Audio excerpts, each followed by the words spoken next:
नमस्ते मेरे प्यारे विद्यार्थियों। इससे पहले हम शब्द भेद और अव्यय पढ़ चुके हैं।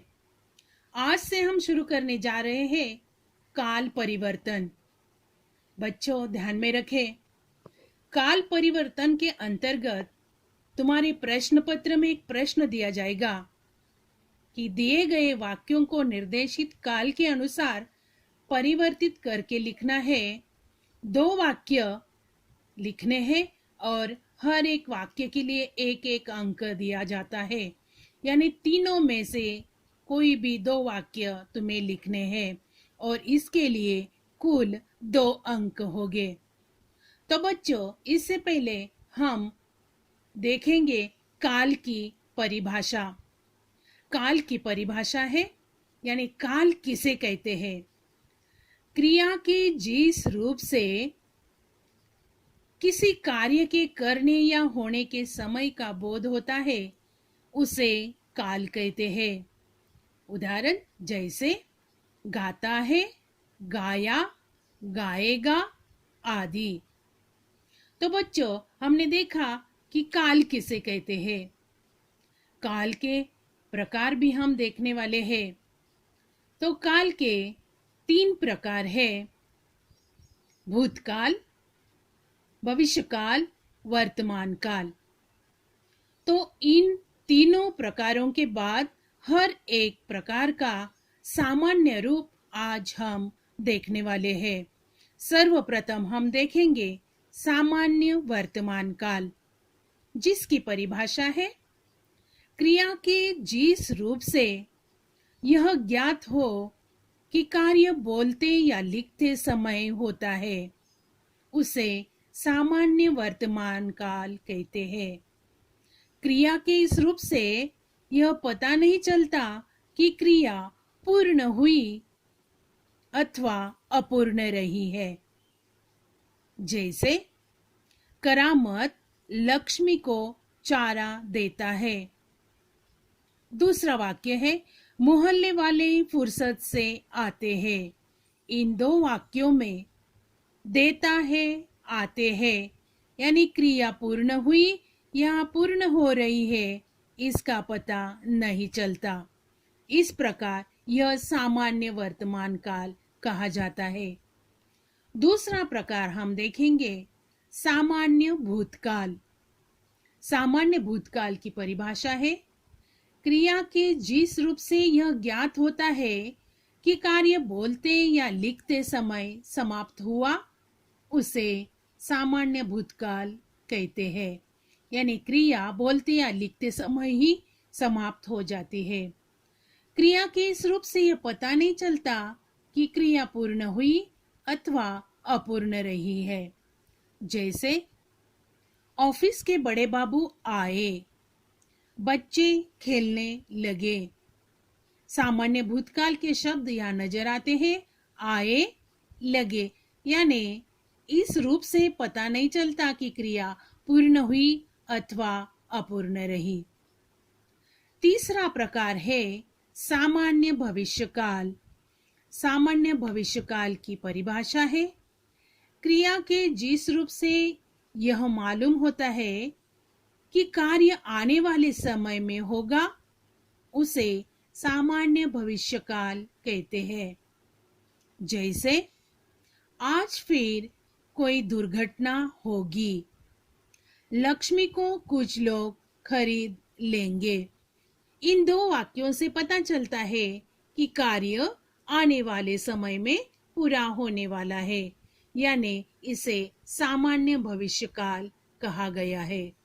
तो बच्चों, तीनों सामान्य रूपों की, यानी भविष्यकाल, वर्तमान काल, भूतकाल, इन तीनों काल की हमने परिभाषा और उदाहरण देखे हैं। तो इनके रूप किस प्रकार होते हैं? उनका एक वचन, अनेक वचन, स्त्रीलिंग, पुल्लिंग भी होता है। यह एक चार्ट में आपको दिखा रही हूँ, उसका पठन करवा रही हूँ। इसको आपको अपने नोटबुक में लिखना है। तो बच्चों, सामान्य कालों के रूप इस प्रकार होते हैं। यह डिटेल्स में आपको दे रही हूँ। सर्वप्रथम सामान्य वर्तमान काल, एक वचन, बहुवचन, पुल्लिंग। एक वचन, बहुवचन, स्त्रीलिंग मैं आपको पढ़कर सुना रही हूँ। ध्यान से देखिए और बाद में इसे लिखना है। तो पुल्लिंग रूप एक वचन, बहुवचन हम देखेंगे। सामान्य वर्तमान काल, मैं फल खाता हूँ, तू फल खाता है, वह फल खाता है। बहुवचन, हम फल खाते हैं, तुम फल खाते हो, आप फल खाते हैं, वे फल खाते हैं। ये हो गए पुल्लिंग रूप। स्त्रीलिंग रूप हम देखेंगे एक वचन में।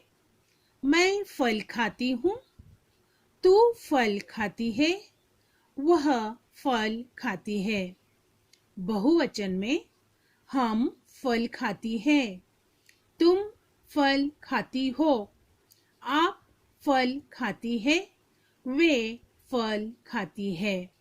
तो ये हो गए सामान्य वर्तमान काल के स्त्रीलिंग, पुल्लिंग और एक वचन, बहुवचन। दूसरा रूप है सामान्य भूतकाल का। उसका पुल्लिंग, एक वचन, बहुवचन हम देखेंगे।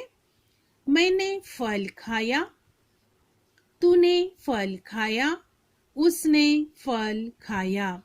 बहुवचन, हमने फल खाया, तुमने फल खाया, आपने फल खाया, उन्होंने फल खाया। स्त्रीलिंग रूप देखेंगे सामान्य भूतकाल का। मैंने फल खाया, तूने फल खाया, उसने फल खाया।